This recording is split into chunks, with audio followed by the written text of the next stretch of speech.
Hello friends, my name is Natalie and I lost 60 pounds in 5 months. Oh, Natalie, why not just say 60 pounds? Why 60 pounds in 5 months? Now people watching this are going to think that their weight loss should mirror your time frame, and losing 3 pounds a week just isn't realistic or sustainable for most people. I posted a video yesterday about my transformation and so many of you asked what worked. Alright, let's look at that video.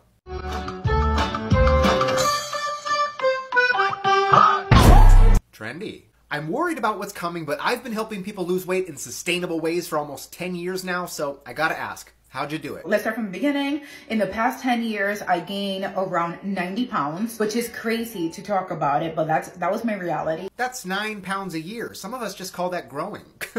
March of 2021, I started working with a nutritionist. The word nutritionist gives me the ick. You don't have to be licensed or certified to call yourself a nutritionist. It's not a protected title like registered dietitian, which is who you should have seen for this. So I'm going to show you some of the things that really work for me. Natalie, I don't want you to think I'm coming after you for doing what you were told, but I'm afraid that this nutritionist set you up for failure, so we need to talk about it. This nutritionist put me on a very strict diet. Red flag number 1, strict diets do not work long term. Research backs it up. Did you lose weight? Obviously you did. Will you regain that weight? I hope not, but statistically you have a higher chance of doing so. I was consuming 1,200 calories per day. Red flag number 2, no adult should be eating 1,200 calories. That's a toddler's diet. And your body, especially if it's a bigger one, needs more than that to function and thrive, even if weight loss is your goal. A registered dietitian would have told you that. Which was a fourth of the amount of calories that I was consuming before I started my journey. But why not start at 3/4? That would help prevent muscle loss, fatigue,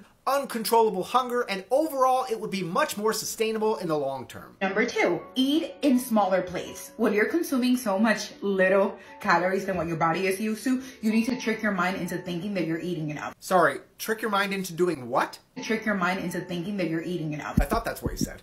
Where were we? Eat smaller plates. Get rid of your big plates. Oh, right. There's some truth behind this. The idea is that using a smaller plate can help portion sizes appear larger, which might help, but it's not a foolproof solution. You can put all my food on a Polly Pocket sized plate, and there's going to be a point where I'm still hungry. A better approach would be to focus on nutrient-dense, satisfying foods and learn to eat until you're comfortably full, rather than throwing away all your big plates. Number 3, sweet tooth. I have a very big sweet tooth. So especially when I was starting my journey, I got a lot of protein bars that really made me feel like I was having sweets, like brownies and lemon bars and things like that. My favorite ones back then were the fiber ones. Red flag number 3, this is not how you should deal with cravings. Cravings don't start at a level 10.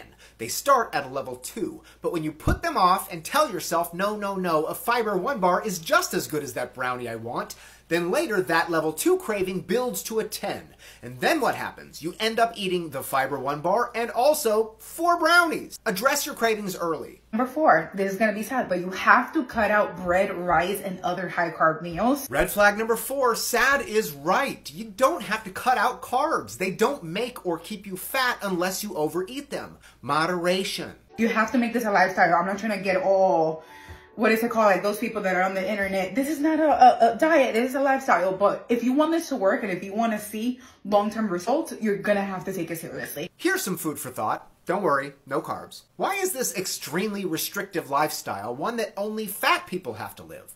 Why do they have to cut out carbs and brownies and everything that's good in this world while thin people get to eat whatever they want? The answer is they don't. You don't have to make this your lifestyle. You can live a healthy lifestyle and also eat what you want. What we do have to do is get out of these places of extremes. Don't cut out bread, just don't eat a full loaf of bread. Got it?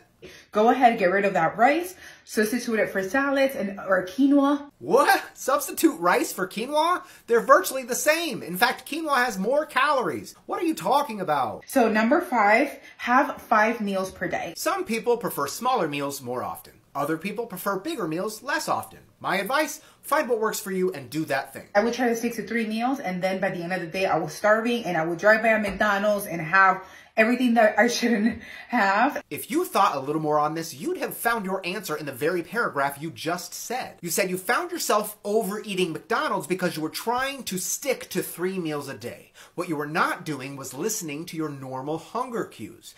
If you find yourself starving after 3 meals, you need to start eating bigger meals or smaller meals more often. Seems like 5 is fine for you. And that's what led to my weight gain. To be clear, fast food didn't lead you to weight gain. Overeating fast food led you to weight gain.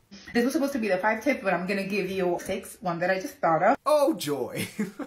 Be careful what alcohol you're consuming. I'm not saying that you have to cut the alcohol off. I didn't cut it off. Wait, you're telling people not to stop drinking alcohol, just cut it back? But we can't eat another slice of bread ever again? The only thing is get rid of drinking beer, the really sugary drinks. The idea of moderation is not lost on you, but you're focused on the wrong area, sister. If you're trying to lose weight and want to cut something, let it be the alcohol. 4 red flags. Be careful who you hire as a nutritionist.